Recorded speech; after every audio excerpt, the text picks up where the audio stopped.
Hello everyone. This video will be on Windows Updates and the settings in the control panel. So what are Windows Updates?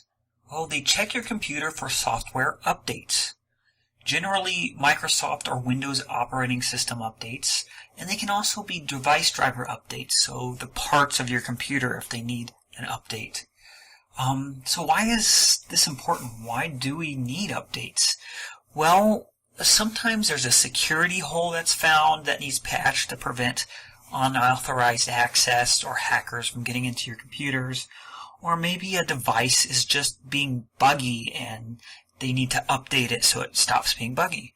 And there's a myriad of other reasons, but those are generally two of the top reasons. So how do you get there? Well, again, in icon view, you just click Windows Update. And in category view, you will click System and Security, then click Windows Update. Checking for updates. So once you get into the Windows Update area, after you click Windows Update, you click Check for Updates, which is this guy on the left, and it should be set up most of the time to update automatically. However, sometimes you will have to click a button here, but a lot of times you'll click Check for Updates, and you'll realize that there's already something there telling you you don't need updates or that there are updates.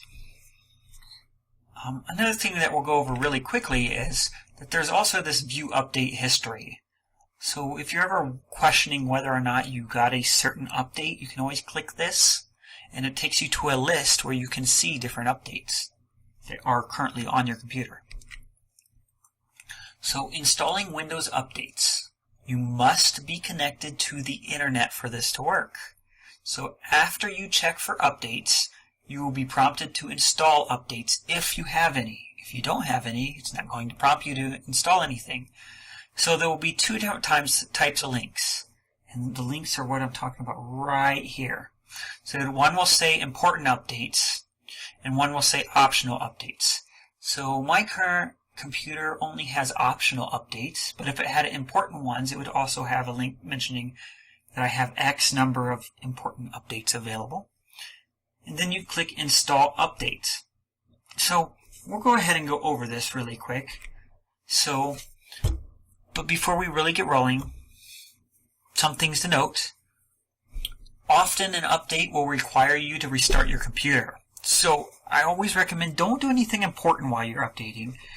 Always expect it to be asking you to restart or do something like that. Most of the time you can postpone the restart. It will prompt you.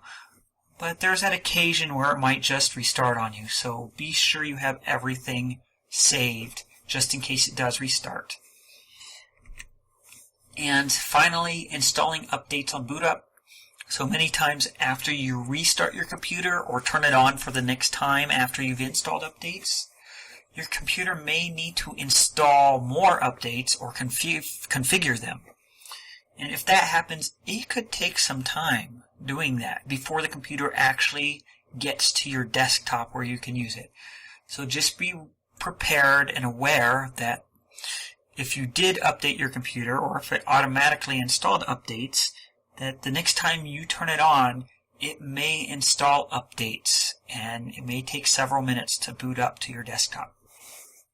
Alright, so let's go ahead and take a look at this really quick. Alright, so I'll click Windows Update.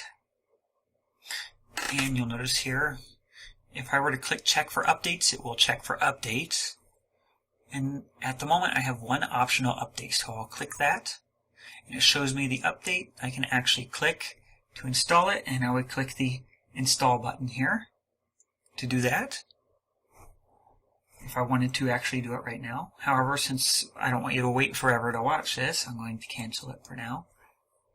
Now you can also view update history. These are all updates on my computer. And there are other settings you can see. There are settings for the automatic update, which you always want it to be set up to automatically update unless you have a specific reason not to. And restoring hidden updates allows you to see updates that may be hidden on your computer. In my case, I don't have any. Well, I hope this helps. And just so you know, there is more down here. Remember, you can rewatch these videos, and I hope this helps, and I'll see you again shortly.